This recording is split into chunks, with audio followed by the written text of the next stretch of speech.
Disclaimer, ang kwentong ito ay kathang-isip na batay sa mga paniniwala at karanasang hanggo sa mga kwentong bayan. Layunin nitong maghatid ng kilabot, aral, at aliw sa mga tagapakinig. Anumang pagkakatulad ng mga tauhan o pangyayari sa tunay na buhay ay pawang nagkataon lamang. Madilim at maulan ang gabi nang magmaneho pauwi si Lyra, isang dalagang manggagamot na kilala sa kanilang baryo bilang tagapagpagaling ng bundok. Galing siya noon sa bayan, kung saan may ginamot siyang batang nilagnat ng matindi. Habang naglalakbay sa madulas na daan ng kabundukan, sinasabayan ng ulan ang malalakas na kidlat at kulog. Sa gitna ng dilim, biglang may anino ng lalaki na sumulpot sa gitna ng kalsada. Hindi na siya nakapagpreno, isang malakas na thawb. Ang umalinggaw kasabay ng pag-ikot ng gulong sa putikan. Nanginginig at kinakabahan, bumaba si Lyra. Sa ilalim ng ulan, nakita niya ang lalaking duguan, walang malay, at halos hindi na humihinga. Wala siyang cellphone signal at malayo pa ang bayan. Sa kabila ng takot at pangamba, pinili niyang tulungan ito. Isinakay niya ang lalaki sa likod ng kanyang lumang jeep at mabilis na nagmaneho pauwi habang dasal ng dasal. Pagdating sa kanilang bahay sa itaas ng bundok, agad niyang tinawag ang kanyang lola Iska, isang matandang manggagamot. Pinahiga nila ang lalaki sa banig, tinakpan ng kumot, at ginamot gamit ang mga dahon ng tuba-tuba at orasyon. Ngunit habang pinapahiran ng langis, napansin ni Lyra ang kakaibang bagay, mabilis maghilom ang mga sugat, at sa bawat dampi ng kamay niya, parang may malamig na hangin na lumalabas mula sa balat ng lalaki. Lola, parang hindi tao to, bulong ni Lyra. Hey! Huwag kang magsalita. Kung buhay pa siya, ibig sabihin, may dahilan kung bakit siya dinala sa atin, sagot ng matanda. Habang natutulog ang lalaki, napansin ni Lyra ang kakaibang tatoo sa kanyang braso, isang lumang simbolo ng mga nilalang na itinuturing na bawal sa kanilang angkan. Sinubukan niyang ipikit ang mga mata, ngunit hindi siya mapakali. Sa labas ng bahay, naririnig niya ang mga alulong ng aso, ang mga uwak na tila umiikot, at ang malamig na hangin na parang may dalang banta. Hindi niya alam, ang lalaking inaalagaan niya ay hindi ordinaryong nilalang, ito ay isang aswang na muntik nang mapatay sa habulan ng mga albularyo. At sa pagdating nito sa buhay ni Lyra, magsisimula ang isang gabing puno ng hiwaga, kababalaghan, at mga lihim na magbabago sa kanyang kapalaran. Kinabukasan, maagang nagising si Lyra. Tahimik ang paligid, tanging huni ng mga ibon at hampas ng ulan sa bubong ang maririnig. Pagpasok niya sa silid kung saan nakahiga ang lalaki, nakita niyang gumagalaw na ang dibdib nito, humihina na ng maayos. May bahagyang kulay na rin ang mukha, ngunit nananatiling malamig ang balat. Dahan-dahan niyang pinunasan ng basang bimpo ang pawis at dugo sa noo ng lalaki, kasabay ng pagdarasal ng orasyon ng pagpapagaling. Habang ginagawa niya yon, hindi niya maiwasang mapansin na ang mga sugat na malalim kagabi ay halos naglaho na. Maging ang mga pasa sa katawan ay tila naglaho sa isang iglap. Parang himala, bulong ni Lyra sa sarili. Ngunit ang kanyang lola Iska ay hindi kumbinsido. Mag-ingat ka, apo, wika ng matanda. Hindi lahat ng gumagaling ng mabilis ay biyaya. Baka sumpa. Pagkalipas ng ilang oras, nagmulat ng mata ang lalaki. Mapupungay ang mga mata nito, tila may lungkot at takot. Saan ako? Mahina nitong tanong. Nasa bahay ka namin, sagot ni Lyra. Naaksidente ka kagabi. Mabuti na lang at nakita kita, kung hindi baka wala ka na ngayon. Ngumiti ang lalaki, ngunit kakaiba, parang may lalim at sakit sa ngiti. Salamat. Lyra. Napasinghap ang dalaga. Paano mo nalaman ang pangalan ko? Tanong niya. Ngunit bago pa siya makasagot, biglang bumagsak ang ulan ng mas malakas, at sabay nitong naramdaman ang biglang lamig ng hangin sa loob ng bahay. Pagdating ng gabi, pinakain ni Lyra ng sabaw at kanin ang lalaki. Ngunit napansin niyang hindi ito kumakain ng kahit anong may bawang. Tinitigan lang ng lalaki ang mangkok saka dahan-dahang itinabi. Pasensya na, wika niya. Hindi ko kaya ang amoy ng bawang. Napatingin si Lyra sa lola niya, pareho silang nagkatinginan, parehong nagduda. Habang natutulog ang lalaki, narinig ni Lyra ang mga kaluskos sa labas. Pagbukas niya ng bintana, nakita niyang may mga itim na ibong umiikot sa bubong. Naramdaman niya ang kilabot, ngunit sa halip na takbuhan ito, sinindihan niya ang isang kandilang may langis ng niyog at nagdasal ng panangga. Kinabukasan, nagpasya siyang alamin kung sino talaga ang lalaking iyon. Ngunit sa kabila ng takot, may kakaibang awa at kuryosidad na nabubuo sa puso ni Lyra. Hindi niya alam kung bakit, ngunit sa kabila ng misteryo, gusto niyang tulungan ang lalaking ito kahit pakiramdam niya, may madilim na sikreto itong itinatago sa ilalim ng balat na mabilis maghilom. Makalipas ang ilang araw ng pag-aalaga ni Lyra, unti-unting bumabalik ang lakas ng lalaking kanyang nasagip. Tahimik ito, laging nagmamasid at bihirang magsalita. Sa tuwing tatanungin niya ng pangalan, lagi nitong sinasabi, hindi mahalaga kung sino ako ang mahalaga, buhay pa ako dahil sa'yo. Bagaman nakakatakot ang mga salitang iyon, ramdam ni Lyra ang tapat na pasasalamat. Ngunit kasabay ng paggaling ng lalaki, nagsimula ring lumitaw ang mga kakaibang pangyayari sa paligid ng kanilang bahay. Unang gabi, biglang nawala ang mga manok sa likod bahay.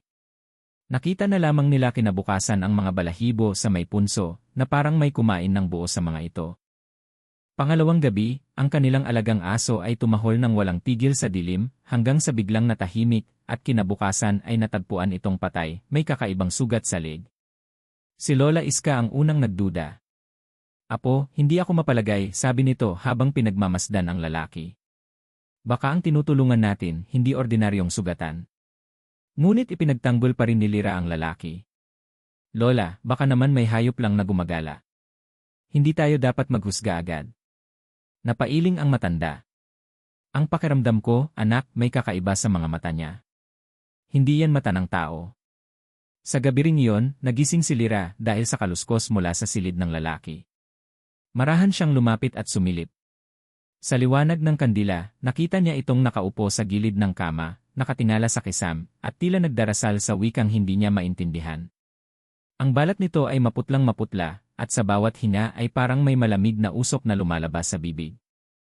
Nang biglang mapansin ng lalaki na pinapanood siya ni Lyra, agad itong tumingin sa kanya. Mabilis ang tibok ng puso ng dalaga, ngunit mumiti lang ang lalaki at marahang nagsabi, pasensya na minsan, kailangan kong magdasal para hindi ako tuluyang lamunin ng dilim. Hindi na nakapagsalita si Lyra.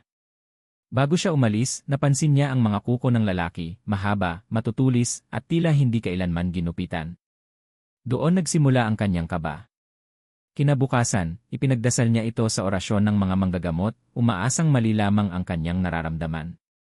Ngunit sa gabing iyon, sa tuwing isinasara niya ang kanyang mga mata, bumabalik sa isip niya ang mga matang iyon, mga matang puno ng gutom, kalungkutan, at lihim na parang hindi sa mundong ito.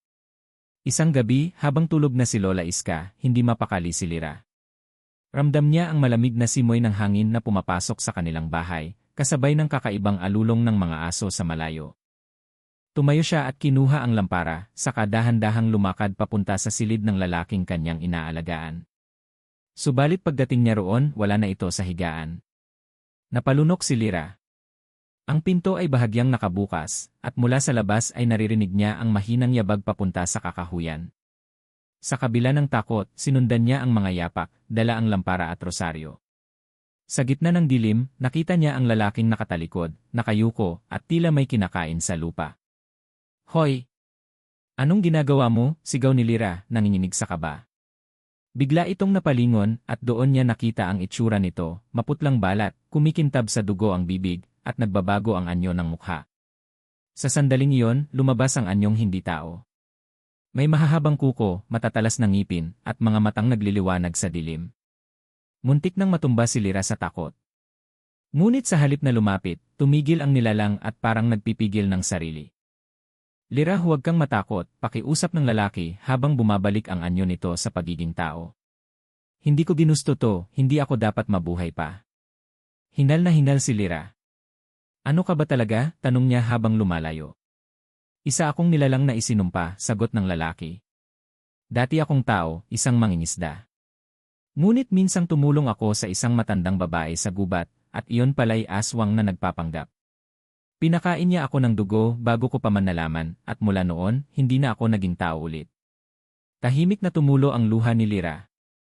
Bakit hindi mo sinasabi? Niloko mo kami. Hindi ko ginusto. Gusto kong mawala ang sumpa. Pero hinahabol ako ng mga kagaya ko dahil pinipigilan ko ang pagkain ng laman ng tao. Lumingon si Lyra sa paligid, may mga aninong gumagalaw sa malayo, mga matang pula na unti-unting lumalapit. Sila na yan, bulong ng lalaki. Nakita nilang nakatira ako rito. Pupunta sila sa inyo. Agad siyang hinawakan ni Lyra sa braso. Hindi ko hahayaang saktan nila ang lola ko. Kung totoo ang sabi mo, tutulungan kitang hanapin ang lunas. Ngumiti ang lalaki, puno ng pag-asa. May paraan lang isa, ngunit kailangan kong tulungan mo akong hanapin ang dugo ng manggagamot, dugong gaya ng sayo. Sa sandaling iyon, hindi alam ni Lyra kung ano ang mas nakakatakot, ang mga aswang na paparating, o ang katotohanang siya mismo ang tanging lunas na hinahanap ng halimaw sa harap niya. Kinabukasan, habang unti-unting sumisikat ang araw, tahimik si Lyra habang nakaupo sa labas ng kanilang bahay. Ang mga nangyari kagabi ay parang bangungot na totoo. Sa tabi niya, nakaupo rin ang lalaki, ngayon ay mahina at tila nahihirapan huminga. Hindi na niya tinago ang totoo, at nagsimula siyang magkwento, tila gusto nang ilabas ang bigat ng kanyang pagkatao. Ang pangalan ko ay Ramil, wika niya sa mahinang tinig. Isa akong mangingisdang taga-Capiz. May pamilya ako, may anak, at simple lang ang buhay namin. Hanggang isang gabi, habang nasa laot ako, may babaeng tumawag mula sa pampang, maganda, maputi, at tila naliligaw. Nilapitan ko siya para tulungan, ngunit paglapit ko nakita ko ang mga mata niyang pula at kumikislap sa dilim. Napasinghap si Lyra. Aswang, tanong niya. Tumango si Ramil. Ngunit huli na para makatakbo ako. Pinilit niya akong uminom ng dugo, sinabing maliligtas daw ako sa sakit ng anak ko kung tatanggapin ko ang alay niya. Ginawa ko at mula noon, hindi na ako naging tao. Habang nagsasalita si Ramil, namumuo ang luha sa kanyang mga mata. Noong una, tinanggihan ko ang pagkain ng laman. Pero habang tumatagal, nanghihina ako. Nakakaramdam ako ng gutom na hindi kayang patigilin ng pagkain. Kaya tumakas ako hanggang mahuli ako ng mga kapwa ko aswang. Tinugis nila ako, pinahirapan, at halos patayin hanggang sa maaksidente ako sa daan mo. Tahimik na nakikinig si Lyra. Sa loob ng puso niya, may halong awa at takot. Ramdam niyang nagsasabi ito ng totoo. At ngayon, tanong niya. Ngayon, sagot ni Ramil, gusto ko na lang matapos ang sumpa. Alam kong may dugo ka ng manggagamot. Ang dugo ninyo, yan lang ang may kapangyarihang pawiin ang kadiliman sa lahi namin. Pero kapalit nito, baka ikaw ang mapahamak. Napatingin si Lyra sa kanyang mga kamay. Matagal nang sinasabi ni Lola Iska na kakaiba ang agos ng dugo sa kanilang pamilya, nakakapagpagaling, ngunit nakakapinsala rin sa mga nilalang ng dilim. Kung totoo ang sinasabi mo, tutulungan kita, sagot ni Lyra sa wakas. Ngunit kailangan natin ng tamang paraan. Hindi ko hahayaang may mamatay pa. Ngumiti si Ramil, mahina ngunit totoo. Maraming salamat, Lyra. Matagal na akong hindi tinrato bilang tao. Ngunit bago pa man sila makapagpahinga, biglang bumukas ang pinto, si Lola Iska. Apo, may paparating. Nararamdaman ko. Hindi lang isa. Marami sila. Sa labas ng bahay, unti-unting sumisingaw ang amoy ng nabubulok na laman. Kasabay ng malamig na hangin, may mga matang pula na lumilitaw sa dilim. Nagsisimula na ang gabing tatapos o magliligtas sa kanila. Mabilis na nagdilim ang paligid ng gabing iyon. Tumigil ang ulan, ngunit bumigat ang hangin, tila may mga matang nakamasib mula sa dilim. Tahimik na nakahanda si Lola Iska, may hawak na anting-anting at bote ng langis na may bawang. Si Lyra naman ay nakatayo sa gitna ng silid, hawak ang orasyon ng manggagamot na minana pa niya sa kanyang ama. Sa tabi niya, si Ramil, ang sugatang aswang, ay nakayuko at nanginginig. Hindi ko na kaya ang lakas nila, Lyra, wika ni Ramil, halos hindi makatingin. Kapag sumikat ang buwan, mas lalakas sila. At ako, baka hindi ko na mapigilan ang sarili ko. Hindi kita pababayaan, sagot ni Lyra, bagaman nanginginig din ang tinig. May paraan. Sinabi ng lola ko, ang dugo ng manggagamot ay kayang linisin ang sumpa. Napatingin si Lola Iska sa kanya, mariin. Apo, pag ginawa mo yan, buhay mo ang kapalit. Hindi basta dugo ng manggagamot ang kailangan, kundi dugo ng pusong handang magsakripisyo. Tahimik na tumulo ang luha ni Lyra. Kung ito ang paraan para matapos ang sumpa niya, tatanggapin ko. Lumapit siya kay Ramil at pinahawak ang kanyang kamay. Kumuha siya ng maliit na patalim, saka sinugatan ang sariling palad. Agad na tumulo ang dugo, mainit, maliwanag, tila may gintong kislap. Inumin mo, utos ni Lyra. Ngunit umiling si Ramil, nangingilid ang luha. Hindi ko kayang saktan ka. Hindi mo ako sasaktan, sagot niya. Pag ginawa mo ito, magiging malaya ka. Sa wakas, dahan-dahan niyang inilapat ang kanyang bibig sa sugat ni Lyra. Nang dumampi ang dugo sa kanyang dila, sumiklab ang liwanag sa buong silid. Umalinggaw ang sigaw ni Ramil habang ang kanyang balat ay tila sinusunog ng liwanag. Si Lyra naman ay halos himatayin sa panghihina, habang si Lola Iska ay walang tigil sa pagdarasal ng dasal ng pagsangga. Nang humupa ang liwanag, tumigil ang lahat. Huminga ng malalim si Ramil at sa unang pagkakataon, nawala ang lamig sa kanyang balat. Ang kanyang mga mata ay muling naging kayumanggi, at ang mga kuko ay nagbalik sa pagiging normal. Ngunit bago pa man makangiti si Lyra, umalinggaw ang nakakatakot na alulong mula sa labas, ang iba pang aswang ay dumating na. Hindi pa tapos, Lyra, sabi ni Ramil. Gusto nila ang dugo mo. Hindi nila papayagang mawala sa kanila ang kapangyarihan. Hawak ang natitirang lakas, tumayo si Lyra at kinuha ang anting-anting ng kanyang lola. Kung ganoon, bulong niya, ipapakita natin sa kanila kung gaano kalakas ang dugo ng manggagamot. Sumapit ang gabi ng kabilugan ng buwan. Ang liwanag nito'y tila apoy na sumusunog sa langit. Mula sa kakahuyan, nagdatingan ang mga aswang, mga nilalang na may pakpak, pulang mata, at mahahabang kuko na kumikislap sa liwanag ng buwan. Naramdaman ni Lyra ang panginginig ng lupa, kasabay ng malalamig na hangin na nagdadala ng amoy ng dugo at bulok na laman. Nakatayo siya sa harap ng bahay, tanga ng anting-anting ng kanyang lola, at isang bote ng langis na may asin at bawang. Sa kanyang tabi, si Ramil na ngayon ay muling tao, ngunit mahina pa, ay handang ipagtanggol siya kahit kapalit ng sariling buhay. Hindi sila titigil hanggat hindi nila nakukuha ang dugo mo, wika ni Ramil.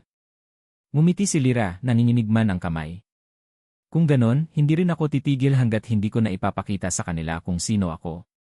Mula sa dilim, narinig nila ang boses ng pinunong aswang, isang babaeng matanda, may mahabang buhok at matang nagliliyab sa galit. Ramil! Taksil, sigaw nito. Isinuko mo ang ating lahi para sa isang mortal. Ngayon, pareho kayong mamamatay. Nagsimulang lumapit ang mga nilalang, naglalaway at nag-ingay na parang mga hayop na gutom. Mabilis na itinapon ni Lyra ang bote ng langis at sabay sinindihan, sumabog ang apoy, at nagliyab ang paligid ng bahay. Hindi kayo makakalapit, sigaw ni Lyra, sabay dasal ng orasyon ng pagtataboy sa dilim. Umalinggaw ang liwanag mula sa kanyang mga palad, ang dugong manggagamot sa loob niya ay tila nag-aalab. Ang bawat aswang na lumalapit ay napapaatras, nagsisigaw habang ang kanilang balat ay nagiging abo. Ngunit habang lumalaban si Lyra, unti-unti rin siyang nanghihina. Ramil, sigaw ni Lola Iska mula sa loob ng bahay. Protektahan mo ang apo ko. Tumayo si Ramil at hinarang ang pinunong aswang. Naglaban sila sa gitna ng apoy, isang nilalang ng dilim laban sa nilalang na nagbalik sa liwanag. Sa huli, sinaksak ni Ramil ang pinuno gamit ang bakas ng krus na hawak ni Lyra. Napasigaw ito ng malakas bago tuluyang nagliyab at naging abo. Ngunit sa pagpatay sa pinuno, tinamaan din si Ramil ng matinding sugat sa dibdib. Napayuko siya habang hinahabol ang hininga. Lumapit si Lyra, umiiyak at niyakap ito. Hindi mo dapat ginawa to, hikbi ni Lyra. Ngumiti si Ramil marahan. Ginawa ko to dahil sayo. Ikaw lang ang nagpakita sa akin na kahit halimaw, pwedeng magmahal at magsisi. Sa huling sandali ng kanyang buhay, tumitig siya sa mga mata ni Lyra. Salamat sa pagligtas sa akin, kahit ako'y nilalang ng dilim. At sa pagpatak ng kanyang huling luha, naging abo si Ramil, kasabay ng pagtila ng apoy. Ang katahimikan ng gabi ay bumalik, ngunit naiwan kay Lyra ang bigat ng sakripisyong iyon. Nang mawala si Ramil sa mga bisig ni Lyra, tila biglang huminto ang mundo. Ang paligid na kanina'y nagliliyab sa apoy ay ngayon ay balot ng abo at usok. Ang katahimikan ay nakabibingi, parang pinipigil ng kalikasan ang sarili nitong paghinga. Sa lupa, nakakalat ang mga abo ng mga nilalang na minsang naghasik ng takot. Sa gitna nito, nakaluhod si Lyra, yakap ang abo ni Ramil habang pumapatak ang kanyang mga luha. Lola, tapos na po ang lahat, mahina niyang sambit habang papalapit si Lola Iska, na tila mas matanda at mas pagod kaysa dati. Hindi pa, apo, sagot ni Lola Iska habang hinahaplos ang ulo ng apo. Ang dilim ay laging babalik kung may puwang sa puso ng tao. Ang kailangan mo ngayon ay ipagpatuloy ang sinimulan niya. Tumayo si Lyra, at mula sa kanyang mga palad ay tumagos ang kakaibang liwanag, hindi apoy, kundi liwanag ng kagalingan at kapatawaran. Naroon sa hangin ang presensya ni Ramil, tila isang aninong nagbabantay mula sa kalangitan. Hindi ko hahayaang masayang ang sakripisyo mo, bulong ni Lyra. Lumipas ang ilang linggo. Unti-unting bumalik sa normal ang baryo. Ang mga tao'y muling lumabas, nagtanim, at nagtayo ng mga bahay na sinunog ng mga aswang. Ngunit kahit tahimik na, nananatiling buhay ang mga kwento ng gabing iyon. Marami ang naniniwala na binabantayan pa rin sila ng isang nilalang na minsang aswang, ngunit ngayoy tagapagtanggol na ng mga tao. Si Lyra naman ay naging albularyang pinakakilala sa buong probinsya, hindi lamang sa gamutan, kundi sa kanyang kakayahang magtaboy ng dilim at gumising ng pag-asa sa mga pusong takot at sugatan. Kapag may batang lalapit sa kanya at magtatanong, naniniwala po ba kayo sa aswang, Aling Lyra? Ngumiti lang siya at sagot, hindi ko lang sila pinaniniwalaan, minsan, nakasama ko sila. Sa gabi ng kanyang pagninilay, madalas niyang dalawin ang gilid ng kakahuyan kung saan huling nasunog ang mga aswang. Doon niya nararamdaman ang malamig na hangin, ang halimuyak ng abo, at minsan, ang tinig ni Ramil na pabulong, Lyra tapos na ang takot. Ang natitira na lang ay pag-ibig.